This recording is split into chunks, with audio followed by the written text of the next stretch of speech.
Assalamualaikum warahmatullahi wabarakatuh. Kami dari kelompok 3 mata kuliah PBAK.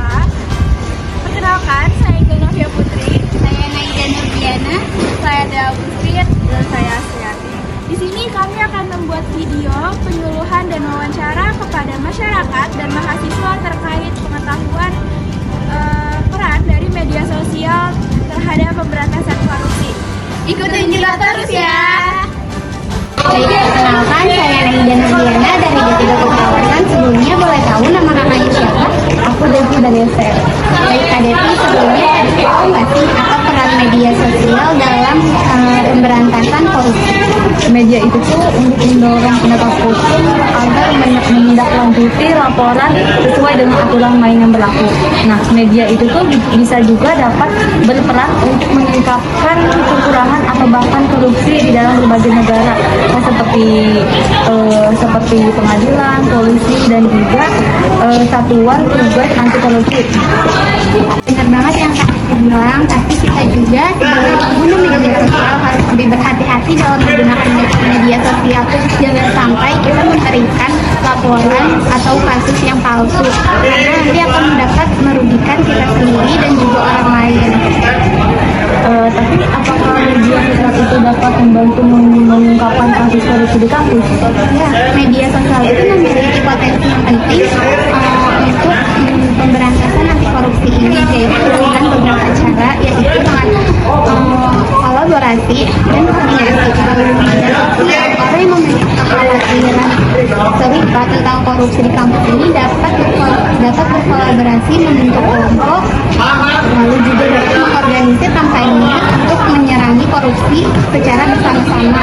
Lalu juga dalam pelebaran informasi itu, media sosial memungkinkan penyebaran informasi yang cepat dan luas. Ada dugaan korupsi, maka masyarakat juga dapat cepat membagikan informasi, bukti atau pengalaman mereka sehingga membangkitkan kesadaran dan perhatian publik terhadap kasus tersebut.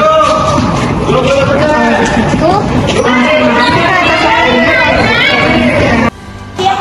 Maaf banget nih gampang. Sebelumnya boleh nggak perkenalkan dulu nama, kelas, dan jurusannya dari jurusan mana? Perkenalkan, nama aku Najwa Feliska dari kelas 2C D3 Teknologi 8 IS. Nah, di sini aku mau nanya ke Kak Nadia terkait peran media sosial dalam memberantas korupsi. Menurut Kak Nadia, apa sih?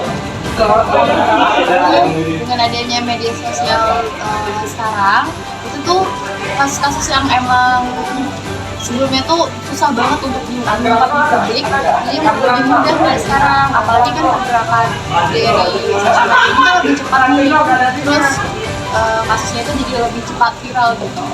Nah, benar banget teman-teman, apa yang dibilang Kak Nadia tadi. Dengan adanya media sosial, kita tuh bakal lebih mudah untuk mengawasi serta melaporkan isu-isu korupsi tersebut di berbagai platform, contohnya Instagram, Twitter, yang memang penggunanya itu banyak. Dan dengan media sosial juga kita bisa melakukan kampanye baik online maupun offline, yang dimana nanti ketika kita melakukan kampanye tersebut, pasti di media sosial itu banyak banget yang bisa ngasih kesenangan kepada impact-impact dari korupsi tersebut, sehingga jadi banyak orang yang ingin mengikuti kampanye tersebut dan juga kasus korupsi tersebut akhirnya diketahui oleh banyak orang. Nah, mungkin segitu aja kali ya kita ngobrol-ngobrol bareng-bareng bedanya. Sebelumnya makasih banyak Kak Nadia dan waktunya. Halo guys, jadi aku kedatangan Kak Rahma nih. Kak Rahma dari prodi mana Kak? Hai, dari desain dan perawatan. Ya, jadi Kak, aku mau nanya dong, Kakak tahu nggak peran media dalam pemberantasan korupsi itu apa? Tahu, tapi secara singkat aja. Media sosial itu termasuk media transparannya di mana seluruh dunia dapat mengakses media tersebut, yang baik secara positif maupun negatif, informasi dari masyarakat yang kayak kita tahu BPJS dan lain sebagainya. Ya, betul sekali Kak. Nah, aku mau nanya nih, kampanye anti korupsi di media sosial yang sangat berpengaruh nggak sih buat kita sebagai mahasiswa? Sangat berpengaruh Kak. Jadi kampanye anti korupsi di media sosial memungkinkan mahasiswa untuk bersikap dan perilaku mahasiswa. Begitupun ada alasannya mengapa kampanye tersebut bisa berdampak besar. Yang paling pertama itu ada interaktivitas dan partisipasi. Jadi media sosial memungkinkan mahasiswa untuk berpartisipasi dalam kampanye dengan memberikan komputer, like, berbagai atau bahkan menciptakan konten sendiri. Jadi hal ini mendorong interaksi aktif dan membangun komunitas yang peduli tentang isu korupsi. Dan poin kedua itu ada kesempatan untuk keterlibatan aktif. Jadi media sosial memungkinkan mahasiswa dapat berpartisipasi dalam petisi, kampanye penggalangan dana atau aksi nyata terkait anti korupsi. Hal ini memberi mereka peluang untuk terlibat secara langsung dan melakukan perubahan nyata. Begitu Kak, gimana nih? Ternyata kalau korupsi itu bisa dilihat dari media sosial yang dijelasin oleh Kak tadi ya. Iya, baik, terima kasih ya Kak atas perhatiannya. Sama. Halo guys, di sini aku mau mewawancarain salah satu mahasiswa dari universitas lain. Nah, berhubung dengan mahasiswa, jadi dia bakal tahu gimana cara mencegah korupsi di sekitaran kampus. Kita langsung aja kita tanya.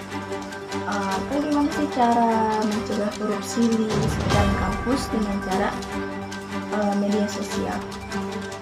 Kita bisa membuat papan informasi atau pamflet di lingkungan kampus agar orang lain terinovasi.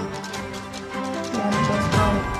Kita bisa menggunakan kampanye online. Nah, mahasiswa dapat merancang kampanye online dengan grafis menarik dan fakta-fakta mengenai korupsi serta mendorong orang untuk bergabung dalam upaya mencegah korupsi.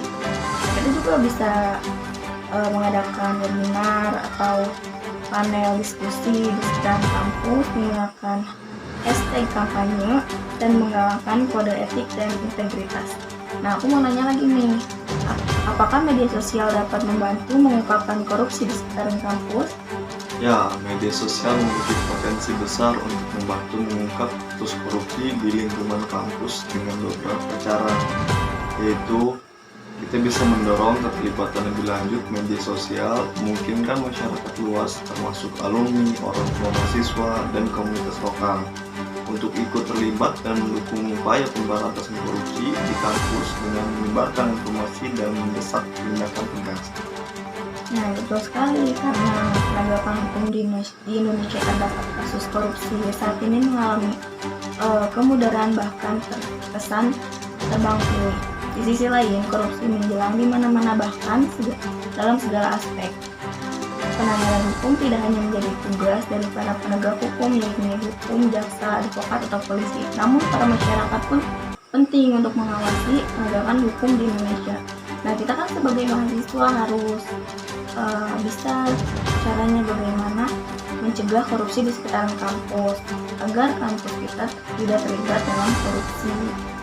Nah, mungkin itu aja kalian yang bisa aku tanya. Oke guys, mungkin itu aja kalian yang bisa aku tanya dari kakak ini. Makasih.